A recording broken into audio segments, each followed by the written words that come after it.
Good morning Banaras.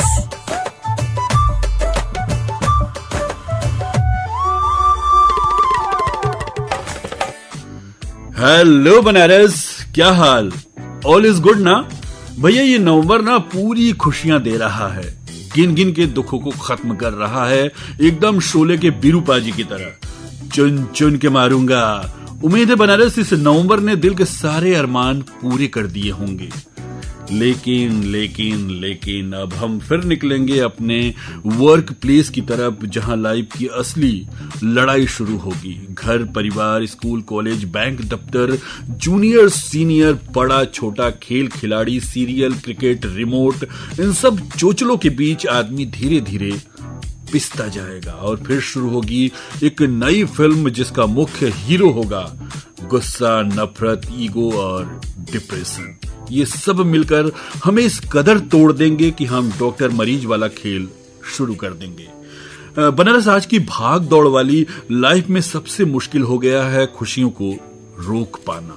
और हाँ, इसकी खास वजह कोई और नहीं बल्कि हम खुद हैं, क्योंकि हमने अपने आसपास झूठ, दिखावा, जलन जैसे दोस्तों को पाल रखा है। तो सोचिए, जब हमारे ऐसे दोस्त होंगे तब हम क्या कर पाएंगे?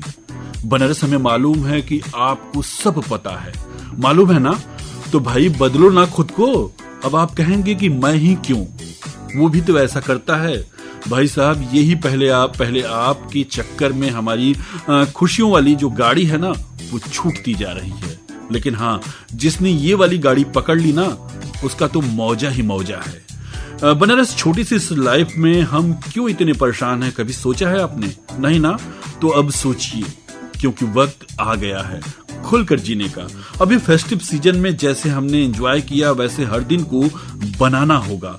और इसके लिए कोई पहाड़ नहीं उठाना है, बस झूठ, दिखावा, जलन, ईगो, इन सब को अपनी लाइफ से निकाल फेंकना होगा। फिर देखिएगा, आप खुद को इतना रिलैक्स महसूस करेंगे कि सब कुछ चंगा ही चंगा लगेगा। आप सुन रहे हैं morning number 1 show good morning Banaras. मैं हूं आपका यार, दोस्त और रेडियो हमसफर कमलेश। तो बनारस, गुड मॉर्निंग।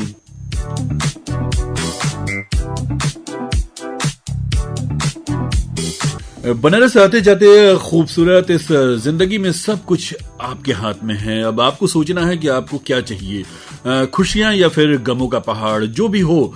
बस इतना याद रखिएगा कि अगर रास्ता खूबसूरत है तो पता कीजिएगा कि किस मंजिल की तरफ जाता है। लेकिन हाँ, अगर मंजिल खूबसूरत हो तो कभी भी रास्ते की परवाह मत कीजिएगा। मेहनत का फल और समस्या का हल दोनों देर से ही सही, लेकिन मिलता जरूर है। इसलिए बनारस, जो सही हो, अच्छा हो, उसे रास्ते पर चल के देखिएगा। एक दिन थोड़ा देर ही सही, लेकिन कुछ अच्छा जरूर होगा। पर बनारस, हमारी एक खराबी है कि हम बहुत जल्दी में सब कुछ पा लेना चाहते हैं। और आप तो जानते हैं कि लाइफ में शॉर्टकट नहीं चलता। लॉन्ग टर्म प्रोसेस से आने वाला जो ज्ञान है ना, वो थोड़ा देर तक रुकता है। तो बनारस, बस हिम्मत, हौसले के साथ दिल से किसी भी काम में लग जाइए। यकीन मानिए, एक दिन अच्छा जरूर होगा। आपकी वाणी आकाशवाणी पर आप सुन रहे हैं गुड मॉर्निंग बनारस। आज डेट है 18 नवंबर और दिन है हर हर महादेव यानी सोमवार का। तो चलिए पलटते हैं इतिहास का पन्ना और देखते हैं आज यानी 18 नवंबर के इतिहास में क्या है खास।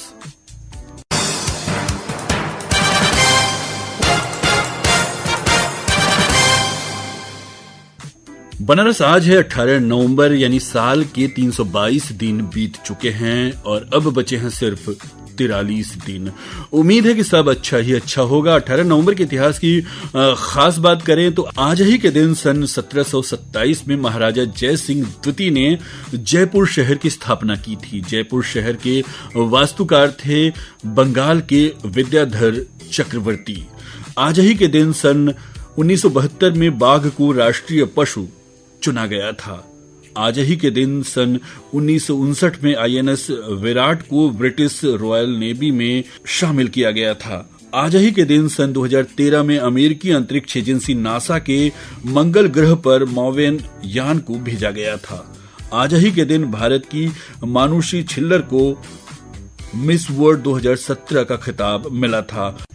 और बनारस आज जन्म लेने वाले खास व्यक्तियों की बात करें तो भारत की योग गुरु, आयुर्वेद के वैद्य और विद्वान तिरुमलाई कृष्णमाचार्य का जन्म आज ही के दिन 1888 में हुआ था। मशहूर फिल्म निर्देशक, फिल्मकार, अभिनेता वीर शांताराम का जन्म आज ही के दिन सन 1901 में हुआ था। भारत के प्रसिद्ध क्रांतिकारियों में से एक बटुकेश्वर दत्त का जन्म आज ही के दिन सन 1910 में हुआ था। भारत के 23वें मुख्य न्यायाधीश मधुकर हीरालाल कनिया का जन्म आज ही के दिन सन 1927 में हुआ था। तो बनारस ये रहे आज जन्म लेने वाले खास व्यक्तियों की बात। और अब करते हैं आज के दिन हम सबको छोड़कर जाने वाले खास व्यक्तियों की बात। तो आपको बता दें कि अंग्रेज अधिकारी और इतिहासकार जिसे राजस्थान के इतिहास का मार्ग सर्वप्रथम प्रशस्त करने का श्रेय दिया जाता है, कर्नल टॉड, इनकी मृत्यु आज ही के दिन 1835 में हुई थी। ब्रिटिश पुरातत्व शास्त्री जिसे भारत के पुरातत्व अन्वेषण का पिता कहा जाता है, कनिंघम, इनका निधन आज ही के दिन 1893 में हुआ था। परमवीर चक्र से सम्मानित भारतीय सैनिक शैतान सिंह हम सबको छोड़कर आज ही के दिन सन 1962 में इस दुनिया से चले गए थे। बंगाली सिनेमा के प्रसिद्ध अभिनेता और निर्देशक धीरेन्द्र नाथ गांगुली का निधन आज ही के दिन सन 1978 में हुआ था। अशोक चक्र से सम्मानित भारतीय वायुसेना के शहीद गरुड़ कमांडो में से एक ज्योति प्रकाश निराला का निधन आज ही के दिन सन 2017 में हुआ था। तो बनारस ये रहे आज के दिन हम सबको छोड़कर जाने वाले व्यक्तियों के नाम। और बनारस आज यानी 18 नवंबर के खास इवेंट की बात करें तो आज के दिन हम मनाते हैं राष्ट्रीय पुस्तक दिवस सप्ताह, नवजात शिशु दिवस सप्ताह, राष्ट्रीय औषधि दिवस सप्ताह और मिर्गी दिवस, विश्व वयस्क दिवस आज ही के दिन यानी 18 नवंबर को मनाया जाता है। तो बनारस ये रही आज के इतिहास के कुछ खास बात। और अब करते हैं देश, दुनिया और शहर बनारस की बात।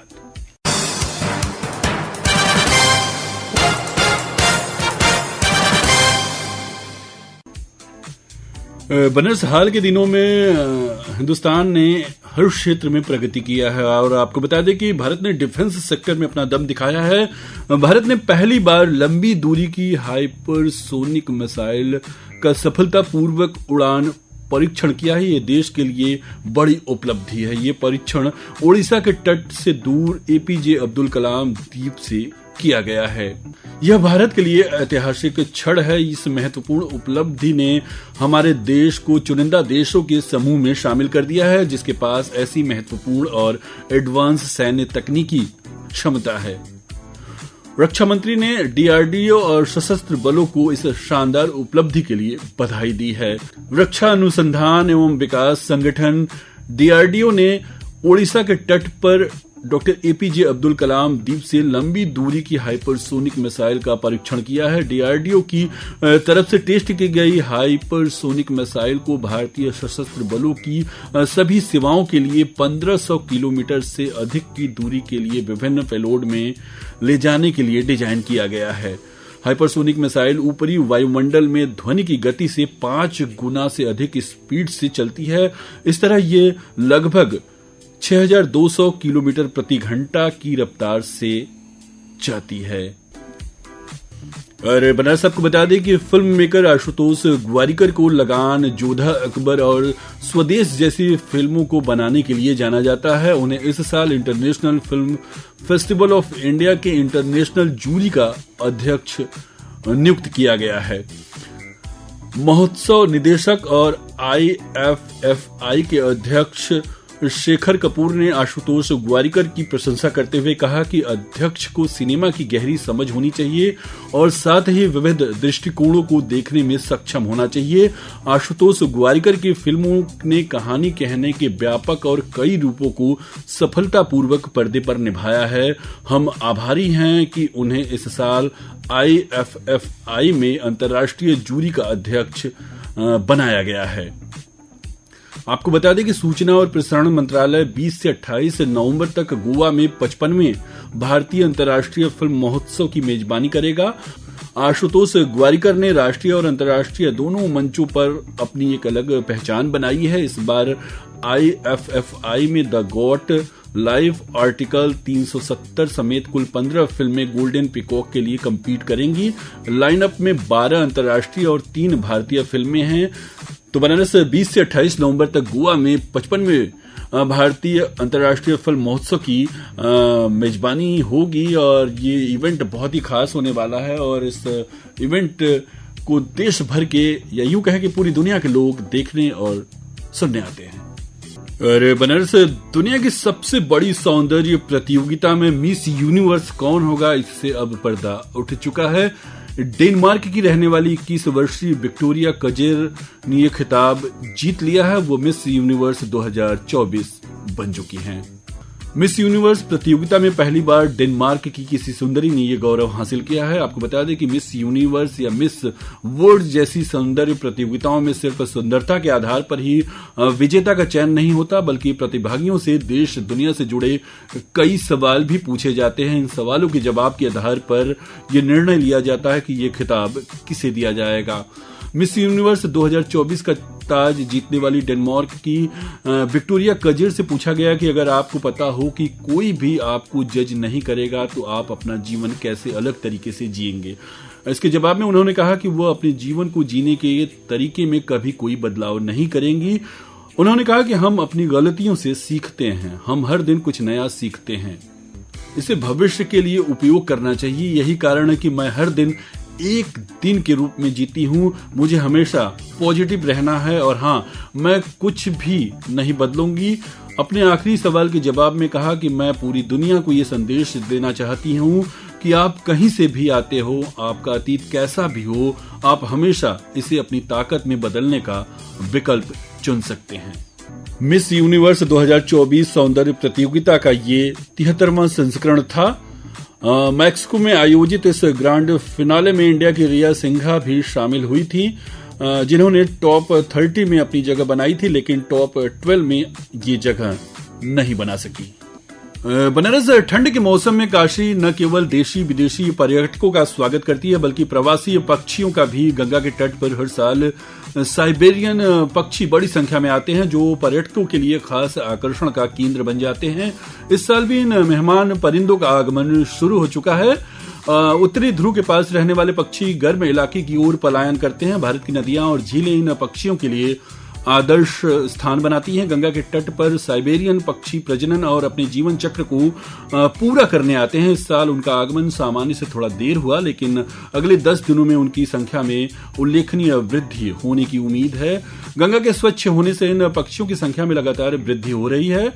हालांकि विशेषज्ञों ने चेतावनी दी है कि सैलानियों द्वारा इन्हें ब्रेड या नमकीन खिलाना हानिकारक हो सकता है, इससे पक्षियों की जान भी जा सकती है। तो बनारस जो सावधानी बरती गई है उन्हें आप फॉलो करें और गंगा के तट पर जाकर इन खूबसूरत पक्षियों को देखें। बहुत ही खूबसूरत मंजर होता है सुबह सुबह का, और गंगा के घाट के जो ये पक्षी आते हैं बहुत ही खूबसूरती में चार चांद लगा देते हैं। और बनारस आपको बता दें कि doctor Sampurnanand sports stadium Sigra में सांसद खेल कूद प्रतियोगिता का आयोजन शुरू हो गया है। 24 नवंबर तक चलने वाले इस प्रतियोगिता का उद्घाटन कैंट विधायक श्री सौरभ श्रीवास्तव ने किया। ये आयोजन माननीय प्रधानमंत्री श्री नरेंद्र मोदी की ओर से स्टेडियम के लोकार्पण के बाद पहली बार हो रहा है। प्रतियोगिता में 1700 से अधिक खिलाड़ी विभिन्न खेलों में अपनी प्रतिभा दिखाएंगे। पहले दिन करीब 250 खिलाड़ियों ने इस खेल के आयोजन में हिस्सा लिया। तो बनारस ये रही देश, दुनिया और शहर बनारस की बात। और अब चलते चलते आपको बता दें कि मौसम में बहुत तेजी से बदलाव हो रहा है, तो बस सावधान रहिएगा, क्योंकि यही वक्त होता है जब अचानक से मौसम बदलता है और हम बीमार हो जाते हैं। तो अपना और अपनों का ख्याल रखिएगा। आज का ये प्रोग्राम आपको कैसा लगा हमें जरूर ईमेल कीजिएगा। हमारा ईमेल है pkldair@gmail.com। तो बनारस चलते हैं, टाटा बाय बाय। और हाँ, अपने दोस्त कमलेश को दुआओं में याद रखिएगा। तो बनारस बाय बाय।